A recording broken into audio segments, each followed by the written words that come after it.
Hello guys, I am Nishant Saurabh from Reasoning Faculty. Welcome all of you to our channel Adda qualify.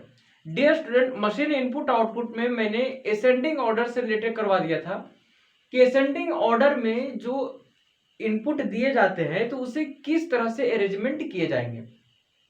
यहाँ पे मैं machine input output में ascending order में मैं फिर से एक क्वेश्चन यहाँ पे लिया हूँ, फिर इसके बाद यहाँ पे डिसेंडिंग ऑर्डर की ओर चलेंगे।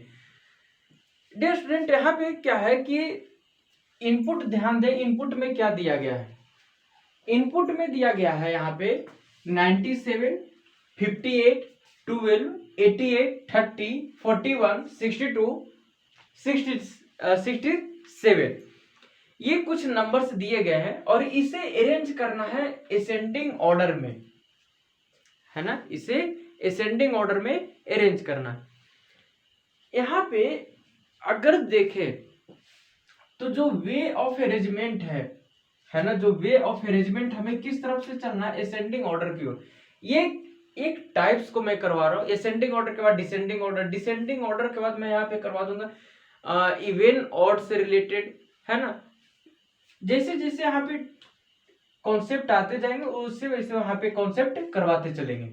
तो यहाँ पे ध्यान दें कि किस तरह से अरेंज किए जाते हैं। अगर मैं ये जो इनपुट दिया गया है 97, 58, 12, 88, है ना, 30, 41, 62, 67 इस तरह से, अगर मैं इसकी बात करूं स्टेप 1 की, ध्यान दें यहाँ पे अगर मैं स्टेप 1 की बात करूं तो असेंडिंग ऑर्डर में क्या होता है। असेंडिंग ऑर्डर में ये होता है कि जो अरेंज किए जाते हैं, है ना, जो भी नंबर्स को अरेंज किए जाते हैं तो सबसे फर्स्ट में सबसे छोटा नंबर होता है, उसके बाद उससे बड़ा नंबर होता है और सबसे लास्ट की बात करें तो सबसे बड़ा नंबर होता है ना। अगर यहाँ पे ध्यान दें तो देखें कि सबसे छोटा नंबर कौन सा है, तो यहाँ पे 12 सबसे छोटा नंबर है।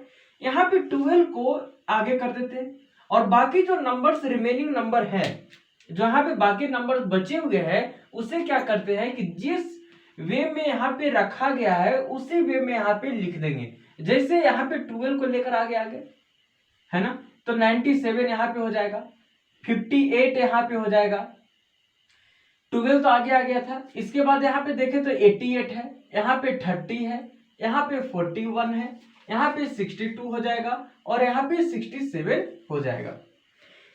इसी तरह से अगर हम देखें यहाँ पे कि स्टेप 2 में क्या होता है, तो स्टेप 2 में सेम प्रोसेस होगा जो स्टेप 1 में किया गया है। स्टेप 1 में क्या क्या किया गया है कि जो सबसे छोटा नंबर था उसे यहाँ पे लाया गया। अब डियर स्टूडेंट यहाँ पे ध्यान दे कि स्टेप 2 है, स्टेप 2 में यहाँ पे देखें तो 12 के बाद कौन सा नंबर है जो इसमें बड़ा है।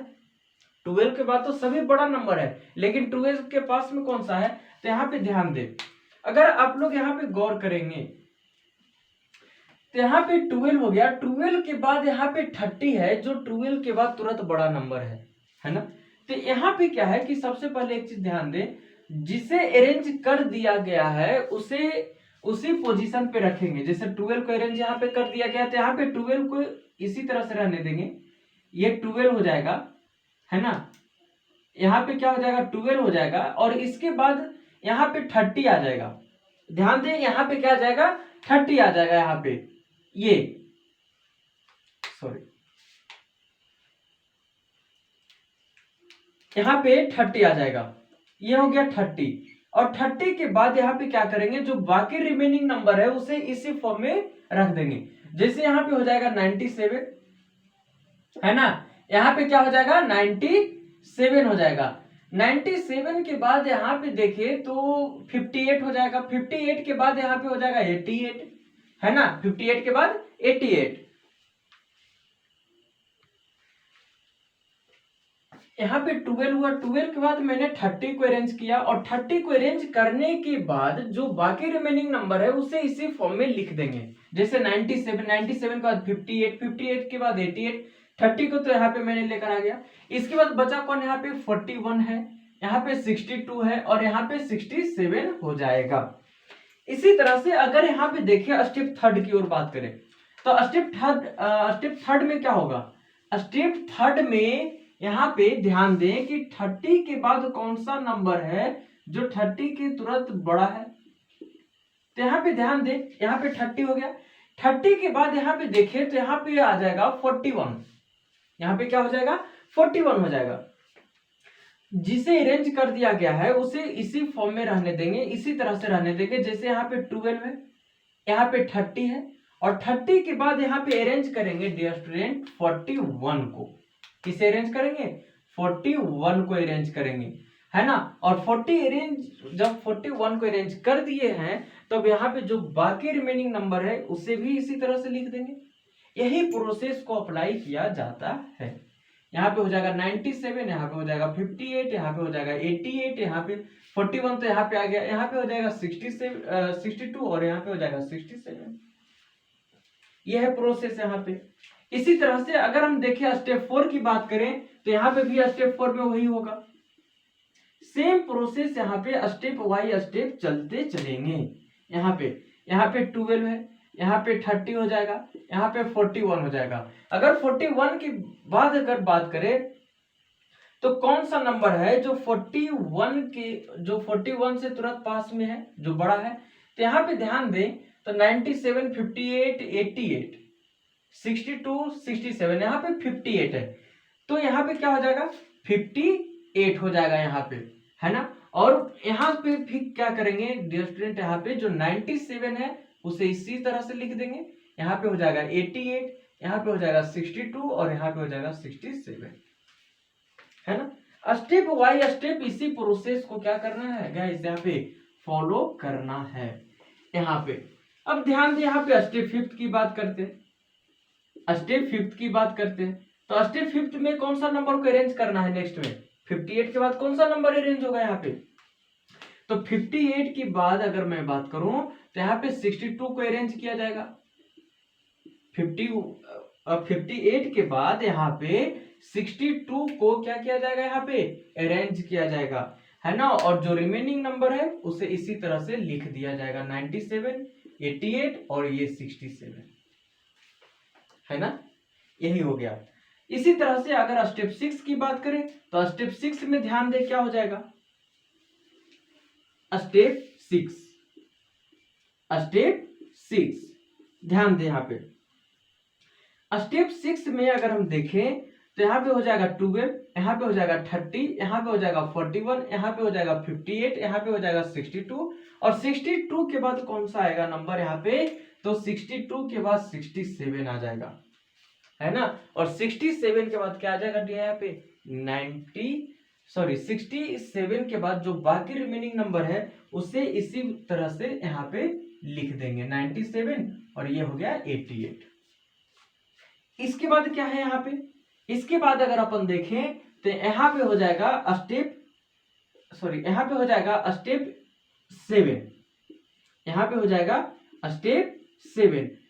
7 में क्या हो जाएगा यहाँ पे, स्टेप 7 की बात करें यहाँ पे तो ये 12, ये 30, ये 41, ये 58, ये 62 और ये हो जाएगा 67। और 67 के बाद किसे अरेंज करना है यहाँ पे, 67 के बाद अरेंज करना है यहाँ पे 88 को। और जब आप 88 को अरेंज करेंगे तब 97 अपने आप यहाँ पे अरेंज हो जाएगा।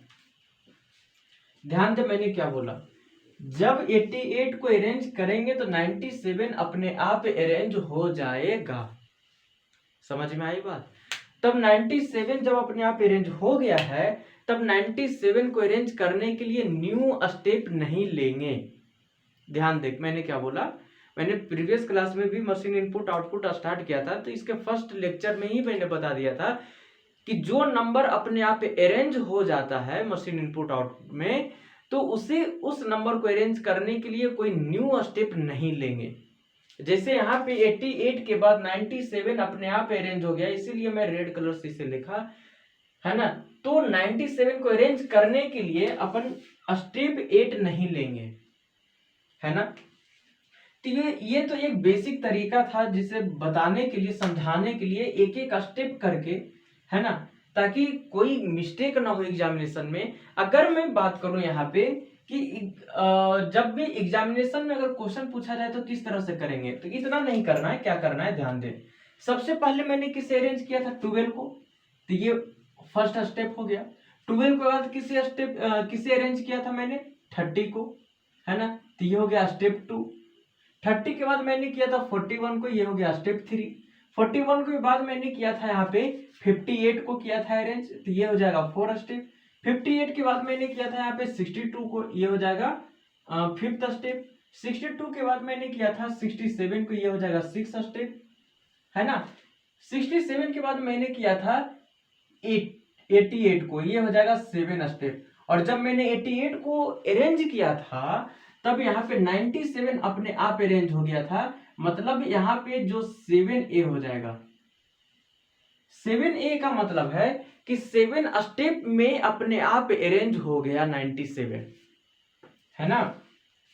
यहाँ पे जो स्मॉल अल्फा, जो स्मॉल a लिया गया है 7A लिखा मैंने, तो इसका मतलब ये है कि जब मैं 7 स्टेप में 88 को अरेंज किया था तब ये 97 अपने आप अरेंज हो गया। तो देखिए कि जब भी एग्जाम में आ जाए तो उसको इस तरह से यहाँ पे क्या करना है, कर देना, ना कि स्टेप बाय स्टेप चलना है ना। और इसमें अगर मैं क्वेश्चन पूछूं कि किस तरह से क्वेश्चंस आते हैं, तो ध्यान दें यहाँ पे कि अगर मैं क्वेश्चन की बात करूं तो क्वेश्चन में ध्यान दें इसका, है ना। अगर जैसे ये दे देगा, जैसे मैं यहाँ पे समझाने के लिए एक एग्जांपल ले रहा हूं, जैसे स्टेप फिफ्थ ये दिया गया। स्टेप जो 5 है वो है 12, 30, 41, 58, 62, 97, 88, 88 के बाद यहाँ पे है 67, है ना। 67 ऑफ द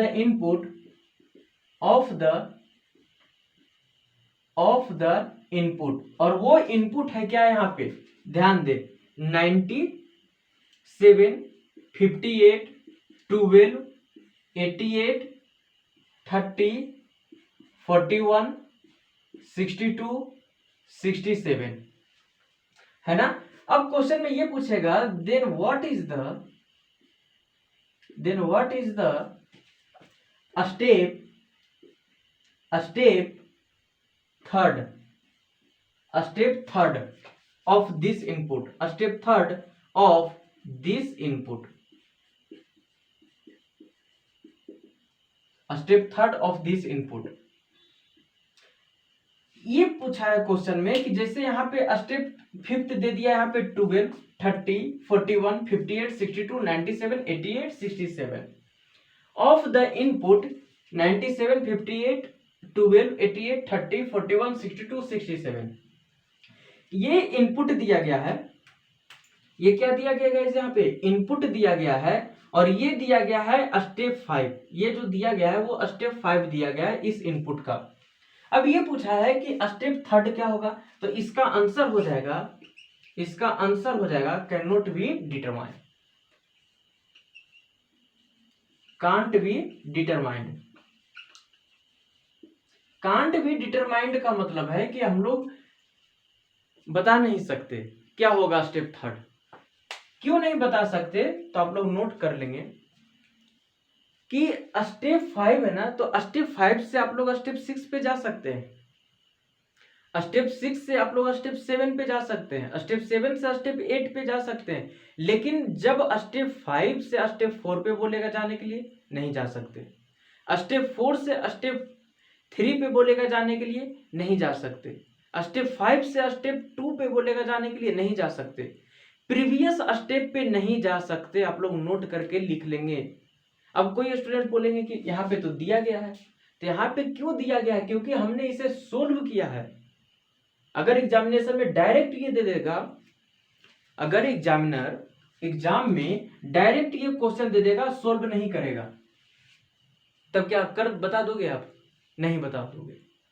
यहाँ पे मैंने समझाने के लिए एक एग्जांपल लिया है, यहाँ पे उसे स्टेप बाय स्टेप यहाँ पे बताया कि किस तरह से असेंडिंग ऑर्डर में इनपुट आउटपुट को अरेंज किए जाते हैं, है ना। ये दूसरा चीज है, ये क्वेश्चन है, ये आपका है ना, ये क्या है, क्वेश्चन है। मैं ये क्वेश्चन को इसलिए यहाँ पे उठाया ताकि आप लोगों को समझाया जा सके। जैसे ये क्या है, अगर मान लेते कि ये नहीं होता, यहाँ पे डायरेक्ट ये क्वेश्चन में दे देता है, यहाँ पे 12, 30, 41, स्टेप 5 है ये 12 30 41 58 62 97 88 67 of the input 97 58 12 88 30 41 62 67। Then what is the step third of this input, step third क्या होगा इस इनपुट का, ये जो इनपुट है इसका स्टेप थर्ड क्या होगा, तो इसका आंसर हो जाएगा can not be determined. Step third की बात करते हैं, स्टेप 4 भी अगर मैं ले लूं यहाँ पे, स्टेप 4 की भी बात करूं मैं, तब भी यही आंसर हो जाएगा can not be determined. Step 4 step 2 भी अगर मैं यहाँ पे ले लूं तो भी यही आंसर हो जाएगा, स्टेप 1 भी मैं यहाँ पे ले लूं तो भी आंसर यही हो जाएगा। मतलब ये कि जो भी स्टेप दिया जाएगा, स्टेप 5 दिया गया क्वेश्चन में और ये पूछेगा कि इस इनपुट का स्टेप 2 क्या होगा, नहीं बता सकते, स्टेप 1 क्या होगा नहीं बता सकते, स्टेप 3 क्या होगा नहीं बता सकते, स्टेप 4 क्या होगा नहीं बता सकते। लेकिन स्टेप 5 दे दिया किसी इनपुट का, अब बोलेगा स्टेप 6 क्या होगा, तब अपन बता सकते हैं। समझ में आई बात है ना। तो आप लोग इसे क्या करें, नोट करें, और मैं नेक्स्ट टाइप की ओर बढ़ रहा हूं, डिसेंडिंग ऑर्डर, तो आप लोग इसे अच्छे तरीके से नोट करेंगे। डियर स्टूडेंट ध्यान दें, मैं नेक्स्ट टाइप स्टार्ट करने जा रहा हूं जिसका नाम है डिसेंडिंग ऑर्डर। तो किसी भी मशीन इनपुट आउटपुट दिया जाएगा, जो इनपुट दिया जाएगा है ना, उसे डिसेंडिंग ऑर्डर में किस तरह से अरेंज करेंगे।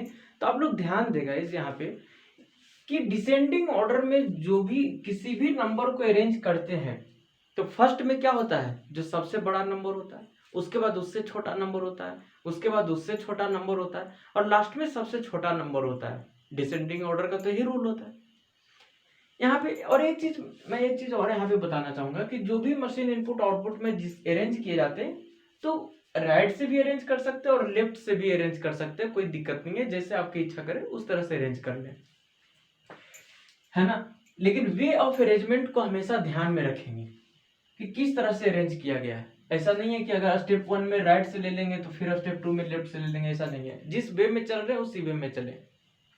अब यहाँ पे ध्यान दें, यहाँ पे इनपुट क्या दिया गया, इनपुट है 12 50 45 87 97 68 29 100, ये दिया गया है इनपुट, और इसी इनपुट को हमें अरेंज करना है किस में, तो डिसेंडिंग ऑर्डर में।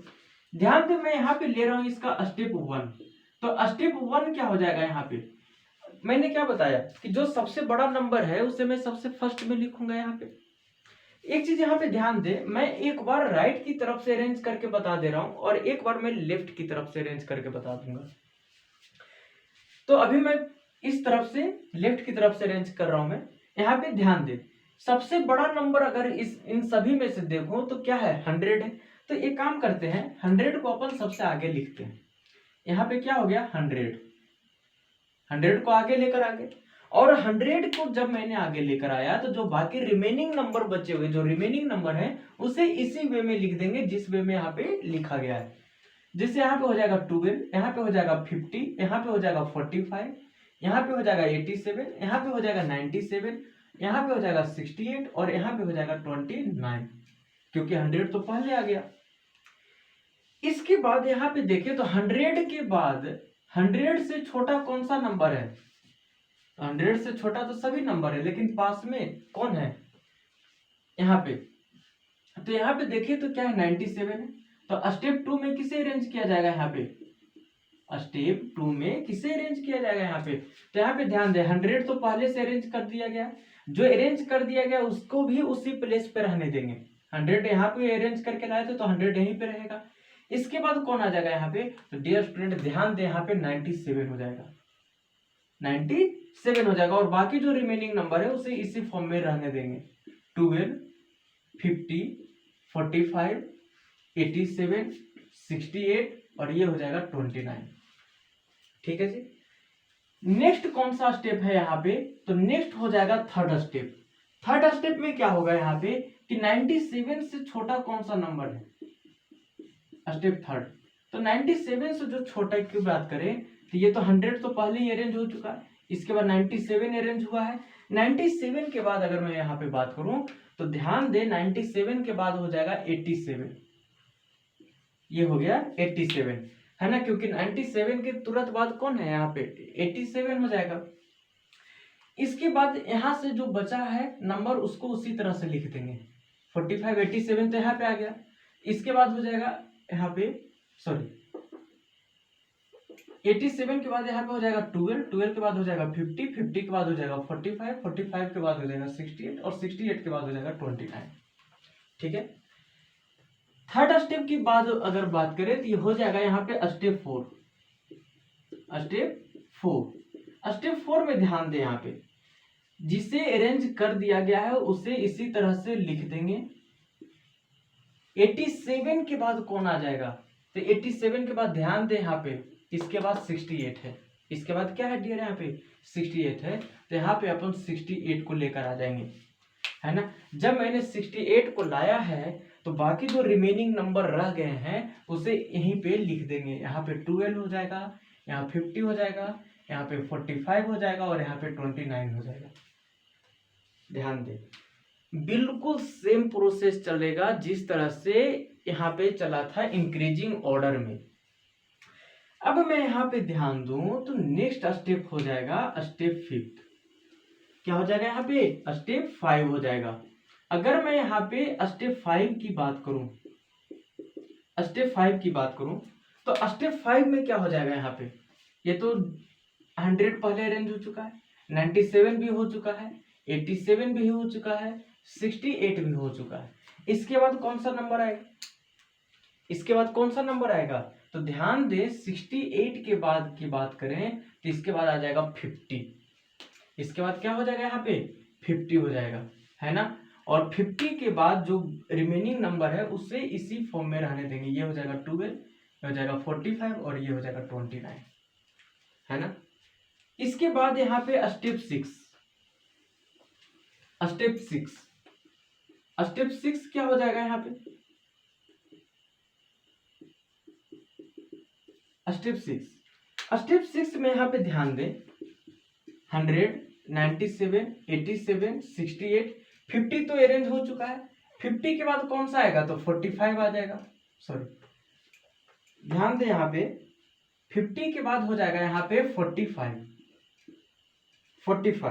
है ना। और 45 के बाद ये हो जाएगा 12 और ये हो जाएगा 29। और नेक्स्ट स्टेप हो जाएगा डियर स्टूडेंट यहाँ पे स्टेप 7 हो जाएगा। यहाँ पे नेक्स्ट क्या हो जाएगा, स्टेप 7 हो जाएगा।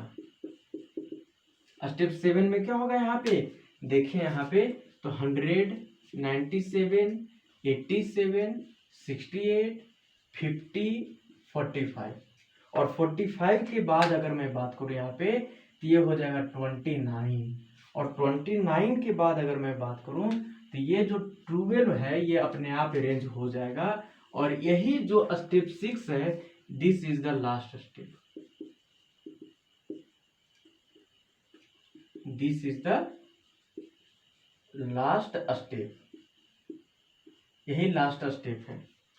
यहाँ पे एक चीज गौर करेंगे, जब मैंने 29 को अरेंज किया तो 12 अपने आप अरेंज हो गया।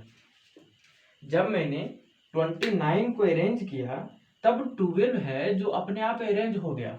और जब 12 अपने आप अरेंज हो गया तब 12 को अरेंज करने के लिए न्यू स्टेप नहीं लेंगे। मींस 12 तो 29 के बाद अपने आप अरेंज हो गया। जब मैंने 29 को 45 के बाद लाया, है ना, तो 12 तो अपने आप अरेंज हो गया। और जब ये अपने आप अरेंज हो गया तब 12 को अरेंज करने के लिए स्टेप 8 को नहीं लेंगे। अब एग्जामिनेशन की बात है तो एग्जामिनेशन में किस तरह से करेंगे, ध्यान दें।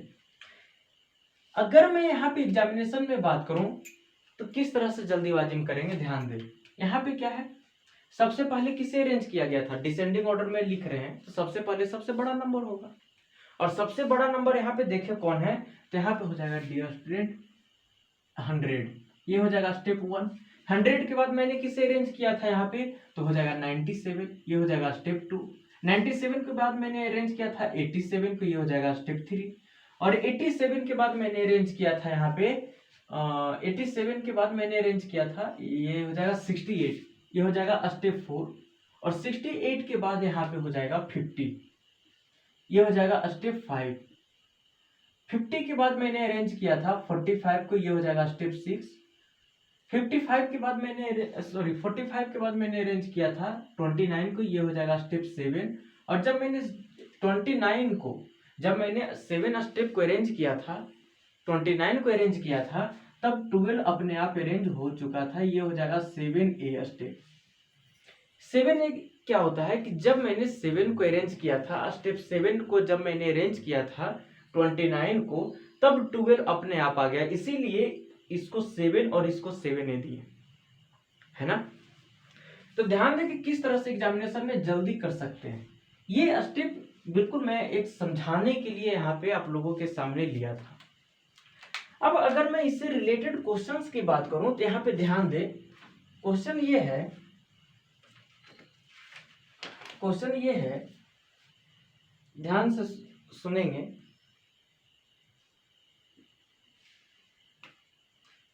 यहाँ पे अगर मैं क्वेश्चन की बात करूं तो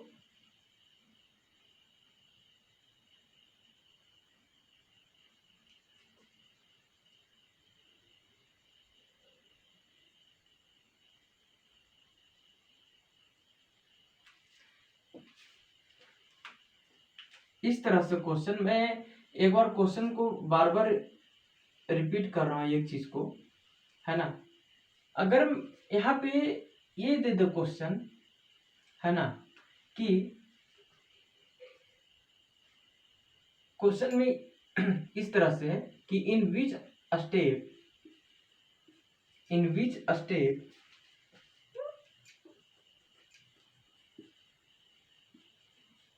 in which step 68 is arranged। कौन से स्टेप में 68 को अरेंज किया गया है। तो ध्यान दे, यहाँ पे जो ब्लैक कलर से लिखा गया है वो नंबर को अरेंज किया गया है, और जो रेड कलर से अरेंज लिखा गया है इसका मतलब ये है यहाँ पे जो 12 है ये अपने आप अरेंज हुआ है ना।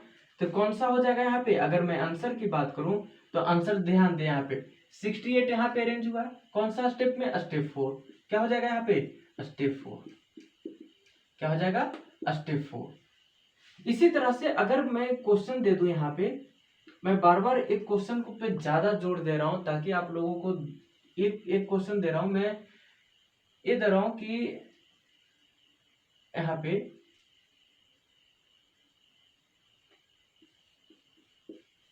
which step is the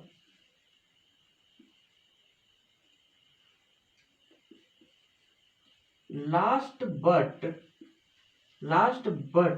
one of the input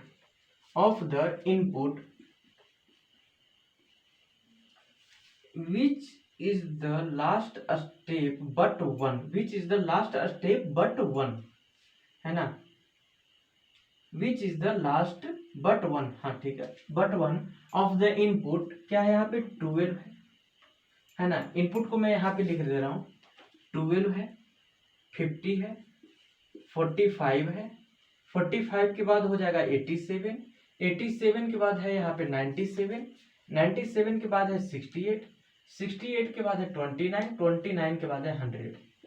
question ये कर रहा है यहाँ पे कि which is the last but one, इस पे ध्यान दें, ये जो लास्ट बट वन लिखा गया है ना, इसका मतलब होता है जो स्टेप लास्ट है, जो लास्ट स्टेप है उस स्टेप से एक कम। मतलब यहाँ पे ध्यान दें, स्टेप 7 है, ये लास्ट स्टेप है। लास्ट बट वन का मतलब होता है कि लास्ट स्टेप -1। लास्ट स्टेप क्या है यहाँ पे, 7 है। कौन सा स्टेप है, 7 है, और 7 - 1 करेंगे तो कौन सा स्टेप हो जाएगा, 6 हो जाएगा। यही इसका आंसर है। लास्ट बट वन का मतलब है एक स्टेप कम। एक step come means last step जहां पे हुआ है उससे एक स्टेप कम। यहाँ पे 7 स्टेप है तो ये 6 स्टेप है, ये लास्ट बट वन है ना। तो इसे नोट करेंगे आप लोग। ध्यान दें कि किस तरह से एग्जामिनेशन में पूछे जाते हैं। मैं बार बार इन चीजों पे, इस तरह के क्वेश्चन पे बार बार मैं यहाँ पे रिपीट कर रहा हूँ ताकि जो भी डाउट्स है वो क्लियर हो जाए। तो ये था डिक्रीजिंग ऑर्डर, असेंडिंग जो असेंडिंग ऑर्डर था और जो डिक्रीजिंग ऑर्डर था, इन चीज़ों से भी रिलेटेड मैंने कॉन्सेप्ट करवा दिए, क्वेश्चन भी करवा दिए, किस तरह से अरेंज किए जाते हैं उसे भी मैंने करवा दिया। तो डियर स्टूडेंट, जाने से पहले, वैसे स्टूडेंट जो हमारे चैनल से फर्स्ट टाइम जुड़े हैं, जो हमारे वीडियो को फर्स्ट टाइम देख रहे हैं, वो सबसे पहले हमारे यूट्यूब चैनल अड्डा क्वालिफाई को सब्सक्राइब कर दें, बेल आइकन पे भी क्लिक कर दें, ताकि वीडियो का नोटिफिकेशन सबसे पहले आपके पास और रेगुलर पहुंचता रहे। सेशन अच्छा लग रहा है, आप लोग इसे ज़्यादा से ज़्यादा शेयर करें, लाइक करें। जो भी डाउट्स होते हैं, any doubts related to topics, concept और questions, you must ask in comment section. Okay guys, तो इसी के साथ मिलते हैं नेक्स्ट वीडियो में, तब तक जय हिंद।